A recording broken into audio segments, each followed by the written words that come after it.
Hi everybody, this is the Baseball Head, the amazing, spectacular, terrific, the great one, the People's Champion. Your host, Hunter, welcome back to the Baseball Head 2, and hopefully like this video and hit that subscribe button. As you know, the Mets collapsed. New York Mets collapsed in one of the worst displays of gutlessness and lack of gumption, lack of balls, lack of anything. And there's going to be quite the fallout. Quite the fallout over the next few months. Who's going to be here and who's not going to be here. And there needs to be a lot of players that should be out of here. But be that as it may, let's talk about SNY. SNY did not have a great year in the broadcast booth, in my opinion. They usually do a great job, but this was not a great year for them, to be honest with you. And having to chronicle, I'm sure, having to chronicle this lifeless team, I think, did not help them. But here's from Awful Announcing, and they gave a pretty good... Now, I was doing my video... of my reaction to the Mets on the big channel, and you get to see my cold reaction to how the Mets season. I'm alright. Like they did. That's all, folks. You know, I mean, pretty much that's what we had on Sunday. That's what I'm trying to say. Now, I would mention, since I got my Giants hat on, I do have another channel called the Football Hut. I'd love to get some more subscribers on there. We'll be doing a lot of football content. Hopefully the Giants will have turned their situation around. I would mention the Giants owner, John Mara, has cancer. Hopefully he gets better quickly. But we have from Awful Announcing what they talked about during the broadcast, because I wasn't able to watch it, because I was doing my own thing here. Headline, Mets announcers pull no punches wrapping up team's elimination. Quote, and the Mets' agonizing 3.5-month slow motion collapse is complete. Now, I would mention this. This was not an enjoyable season, quite frankly, from the very first game.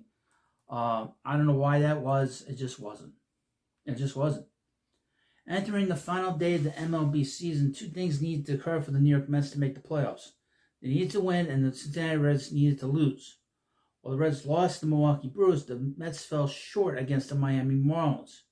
After the game, New York's announcing crew of Gary Cohen, Ron Darling, Keith Inez did not sugarcoat anything. We're wrapping the season up. While Cincinnati's game finished before New York's, the Mets were in a lot of trouble, trailing 4-0 to the Marlins going into the ninth inning.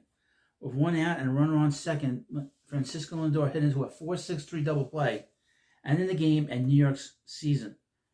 I'm going to have a lot of content on Francisco Lindor, folks. Quote, and the Mets' agonizing 3.5-month slow motion collapse is now complete. After pausing for a few moments, Cohen put the collapse into perspective. It is unfathomable that this collection of talent winds up outside of an expanded playoff system after having the best record in baseball the first 2.5 months of the season. Everything goes wrong over the last 3.5 months, and the Mets find themselves on the outside looking in. Now, I would also say this. They have the third worst record of a team that was 21 games over 500 when they finished the season. The 1905 Cleveland Naps, I guess they were 3 games under 500 after being 21 games over 500. The 1975 Chicago Cubs, also 21 games over 500 at one point, finished at 500. And now the New York Mets, who were 21 games over 500, they finished 4 games over 500, so the Mets have the worst record. So it tells you how historic this was. Quote, players are about as stunned as the fans, Darling replied. I think a lot of the players felt as though that this day would never come, that they'd be able to turn it on at some point and not have to endure this, but they weren't able to do that. Yeah, because, again, I talked about this a lot over the last few years on YouTube, is that the New York Mets... have had this problem specifically with this group that's essentially been together since 2016.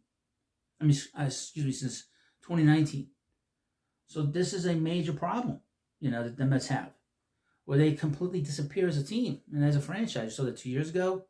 We saw that 2021, 2022.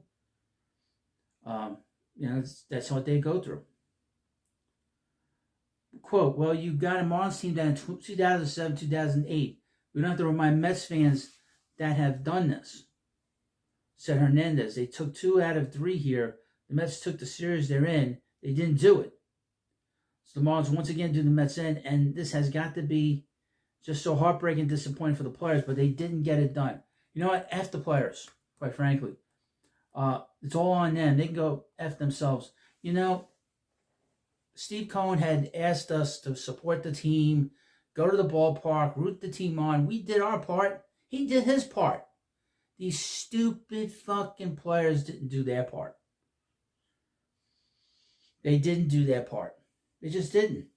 As the Mets' former manager Yogi Berra once said, the 2025 season must have felt like deja vu all over again for the Mets and especially their fans. In all 3 seasons, the Mets and Marlins met in the final series of the year. In all 3 seasons, the Mets shut the Marlins out in the season penultimate game, and in all 3 years, the Mets fell short in the season's final game. Cohen noted those similarities. 2007, 2008, 2025. Let's get brilliant pitching in game number 161 to put themselves in position, but are unable to seal the deal on the final day of the season and fall to the Marlins, who knocked them out of the postseason yet again. The problem with all those teams, folks, is that the pitching just wasn't there. The starting pitching in 2007 wasn't there. The bullpen in 2008 wasn't there. And 2025, the starting pitching wasn't there. And then when you have to rely on everyday players that have shown for many years that they are gutless, this is the result you're going to get. It is like history repeating itself. And is this team cursed? No. But there are questions that need to be asked and need to be answered, and there are things that need to be fixed here. Mets don't have an ace on the mound. There is a lack of leadership on the field. There's a lack of leadership in the clubhouse.